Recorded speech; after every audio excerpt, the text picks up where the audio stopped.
Bar Unlocked, and this video is part of our series going through modernized questions from the USPTO patent bar that were given in 2002 but have been updated to be in line with modern law. Let's get started. Question 2 is about filing an IDS after allowance, and it's kind of a long one. So it says, Registered Practitioner Pete received on September 13th, 2021, a notice of allowance dated September 10th, 2021, in a utility application filed December 5th, 2020. The client for whom the application is being prosecuted has repeatedly stressed to counsel how valuable the invention is, and that it will remain so throughout the entire life of any patent that should issue. Pete is determined to take no chances with this application, particularly since patent term adjustment has been accumulated, and thus far no loss of patent term adjustment has occurred. Thus, Pete is ready to pay the issue fee on the very day the notice of issue fee due is received. Before payment of the issue fee, the client faxes Pete information that identifies prior art first cited on September 3rd, 2021, by a foreign office examining a foreign counterpart application. This prior art was not previously cited by another foreign patent office. The invention had been filed with a second foreign office that mailed the same prior art at a later date than the first foreign office. Also, this prior art was previously unknown to the client. The client is very desirous of having this cited art made of record in the file. Which of the following alternatives would best achieve the client's objectives of maximizing patent term and having the foreign cited prior art considered by the USPTO? Let's take a look at the answer choices. A. Pete should file a petition for withdrawal from issue of the allowed application for consideration of a request for continued examination based on an information disclosure statement, IDS, and include in the petition an offer to file the request and IDS upon the petition being granted. B. As it is still within 3 months from the date cited by the foreign office, Pete can submit the prior art in the allowed application up to the last day of the 3-month period, making any required statements and fee payments. C. Pete should submit an IDS citing the prior art in the allowed application within 30 days of September 3rd, 2021, mailing by the foreign office with any appropriate fees and statements. Or D. If Pete could use the date of mailing by the second foreign office to file the IDS in the allowed application within 3 months of the communication of prior art by the second foreign office, thereby allowing the client extra time to evaluate the allowed claims and still have the IDS entered.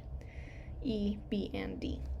So in questions like this where you have a lot to consider, it's helpful to break it down into what actually matters. So first, what is the actual question being asked? Well, it's which of these alternatives would best achieve the client's 2 objectives of maximizing patent term and having the foreign cited prior art considered by the USPTO. Then to take a look at which of the many facts given to us are the most important, and those are here. Before payment of the issue fee, they identify prior art that was cited on September 3rd, 2021 by a foreign office, and that prior art was not previously cited by another foreign patent office. So where to start? One strategy for test taking is to look at the answers for clues, and several of the answers in this question talk about an information disclosure statement, or an IDS. What is an IDS? It's a formal document submitted to the USPTO that lists all known prior art and relevant information that might affect the patentability of an invention. An IDS is usually submitted within 3 months of the filing date or national stage entry date, or prior to the first office action. There are certain circumstances where one can be submitted later in the process, and that's what we're looking for here. Let's say you wanted to look up the answer to this question. One option would be to start by searching Chapter 600 in the Manual for Patent Examination Procedures, because Chapter 600 is about parts, form, and content of an application, and it has a whole section about the requirements for and content of information disclosure statements. So to choose a search term, we're going to try Foreign Patent Office, because that will give us a more specific answer than just searching IDS or Information Disclosure Statement. As a reminder, on the exam you will not know how many times the search term appears. Now this takes us directly to section 609, which is all about an information disclosure statement. This relevant rule you could have also found by searching the rules appendix. So there's kind of two ways of going at this. And here we're just going to go from chapter 600. So this rule is broken into parts. Part B here discusses the normal route for submitting an IDS and how it needs to happen within 3 months of the filing date or before the mailing of an office action, but our question occurs after that time period.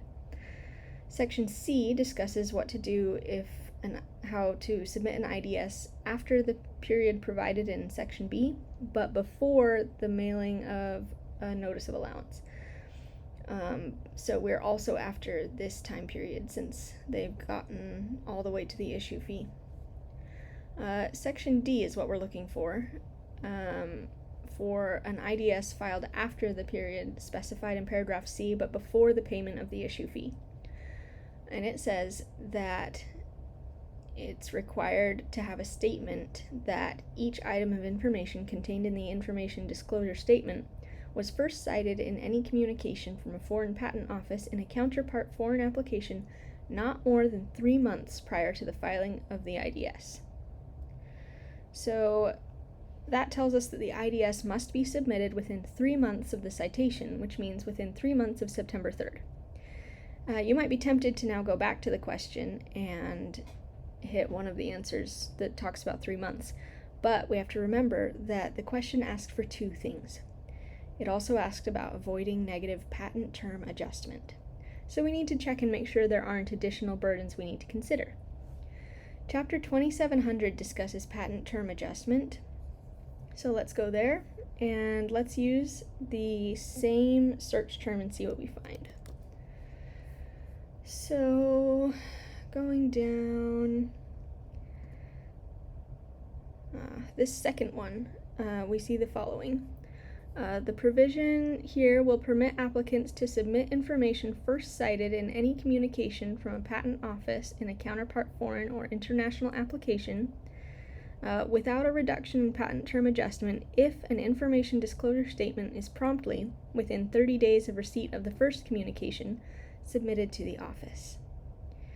So, while an IDS can be submitted within 3 months of the citation, in order to avoid negative patent term adjustment, it must actually be submitted within 30 days. Now let's go back to the answers to this question and pause the video here and so you can choose the correct answer. The correct answer is C. Let's go through them one by one.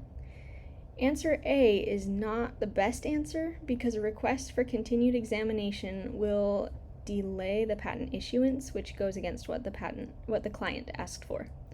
Answer B is not the best answer because, as we discussed, it actually needs to be 30 days to avoid negative patent term adjustment. Answer C is correct.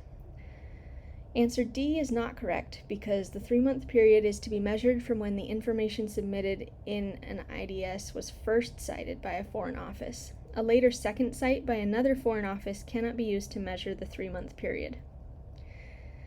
Thanks for watching, and don't forget to like and subscribe to catch the next videos in this series along with more patent bar tips, tricks, and practice questions. If you want to start with the basics, my free Introduction to U.S. Patent Law module and a 10-question sample quiz are both up at patentbarunlocked.com. See you in the next one!